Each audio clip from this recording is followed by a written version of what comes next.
Bonjour, aujourd'hui on va travailler sur les finales de tour.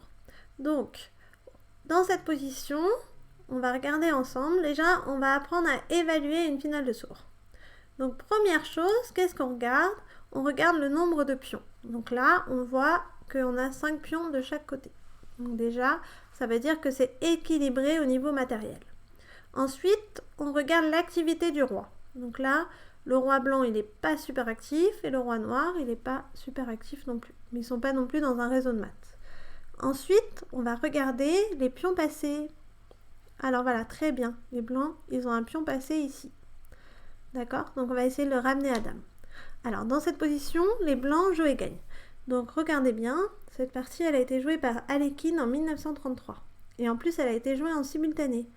Donc vous vous rendez compte de l'exploit. Alors regardez, parce que cette finale, je la trouve assez magique.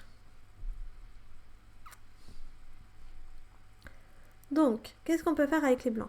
Voilà. Alors, sans doute, vous avez dû penser à A5. Mais là, si on joue A5, voilà, les noirs vont venir jouer tour H5. Vous voyez? Alors maintenant, si on continue à avancer, A6 par exemple, les noirs vont venir rattraper le pion. Hop, tour H8. Et le pauvre petit pion, il a avancé tout seul. Et maintenant, il est perdu. Donc, ça ne marche pas. Donc, A5. Là, il fait tour H5. Et maintenant, avec les blancs, on pourrait essayer de faire tour H3. Mais là, le problème, c'est que les noirs prennent la tour en H3, pion prend H3. Et le roi vient tout simplement rattraper le pion. Roi D6. Hop. Et là, on arrive à rattraper le pion. Et là, les noirs, dans cette finale, seraient gagnants. Donc, ce n'est pas le bon coup. Alors, qu'est-ce qu'on peut jouer d'autre que A5? Bah, tout simplement, on va éviter que la tour revienne. On va jouer G4. Maintenant, la tour vient en E4 pour pouvoir attaquer le pion G4. Donc, on va le sacrifier, le pion. Voilà, c'est le premier sacrifice. A5, vous voyez que la tour, elle prend un temps de plus pour revenir sur H8. Tour prend G4. On continue à avancer. A6. Maintenant, tour H4. Et là, le sacrifice magique, est-ce que vous voyez? Alors, si on joue à 7, la tour va revenir sur la 8e rangée. Donc, on va faire un sacrifice magique. On va faire tour D8. Le roi vient prendre la tour en D8. Voilà. Et maintenant, il bloque la 8e rangée avec son roi. Et là, tout simplement, le pion vient en A7. La tour vient faire échec au roi en D4. Et là, maintenant, roi E3. Et les noirs ne peuvent plus éviter la dame en A8. Tour prend C4. Et là, dame. Voilà. Et les blancs sont complètement gagnants. Voilà, vous avez vu cette finale complètement magique. Allez, le prochain exercice. Donc, les noirs jouent et gagnent. Alors, c'est très difficile. Donc, c'est une partie entre Morozevich et Gelfand. Et pour vous dire la difficulté, ils n'ont même pas trouvé les bons coups. Alors toujours, on regarde le nombre de pions. Donc là, c'est pareil. On regarde les pions passés. Donc là, on en a un ici, un en B3.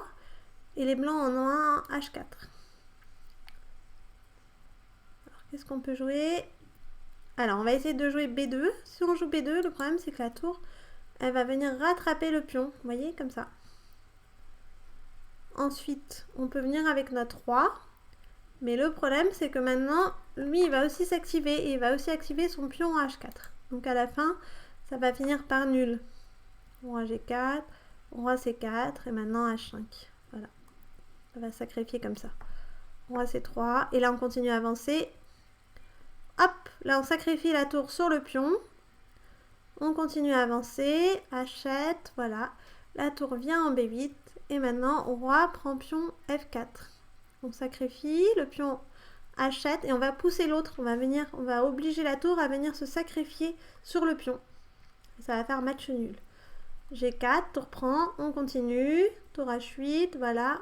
Roi C3 plutôt, il essaye de rapprocher le roi. Et là maintenant, G6, il bouge sa tour. On vient avec le roi. Roi G5, on accompagne le pion. G7, voilà. Et maintenant, roi F6. Et là, maintenant, ça devient match nul.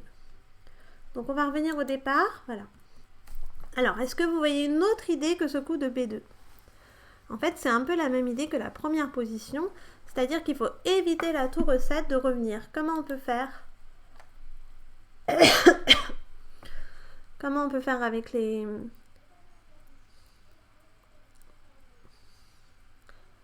noirs? Très bien. On peut faire tour D3 échec. Le roi vient en G4. Et maintenant, on va faire tour E3. Et la tour ne peut plus revenir sur la première rangée, vous voyez? Du coup, elle ne peut plus venir manger le pion. Donc, il fait tour F7. Alors là, on a deux coups. Vous voyez, il y a un coup qui gagne et un coup qui fait nul. Alors, je vous laisse un peu réfléchir. Alors, si vous avez trouvé B2, bah, vous êtes trompé. Parce que maintenant, je vais pouvoir faire échec au roi. Si le roi revient, je continue à faire des échecs. S'il s'éloigne, je suis très contente, je me mets derrière le pion. Alors ça, c'est basique en finale, mais c'est très très important de se mettre derrière le pion. Donc B2, maintenant tour F6, le roi vient en B5. Voilà, tour F5, hop, le roi vient par là pour pouvoir accompagner son pion. Et là, je prends le pion sur l'échec. Roi B3, et là maintenant, même chose que tout à l'heure, je vais jouer tour F1. Et je vais venir me sacrifier sur le pion qui va venir en promotion. Donc on recommence, donc roi G4, voilà, tour E3. Et là maintenant sur tour F7, qu'est-ce qu'on va jouer? Et bien tout simplement, on va sacrifier ce pion, regardez bien, parce que ça c'est magique, F3. Voilà. Et maintenant sur pion prend F3, et bien tout simplement, la colonne F est bloquée, donc je peux jouer tout simplement B2. Et là, on ne peut plus rattraper ce pion. Vous voyez le pion passé? Alors, en fait, vous avez pu voir que dans les deux finales qu'on a vues, les deux idées, c'était vraiment d'empêcher la tour de revenir pour rattraper les pions. Donc j'espère que le cours, il vous a plu, que vous avez appris des choses. Voilà. Et à bientôt. Au revoir.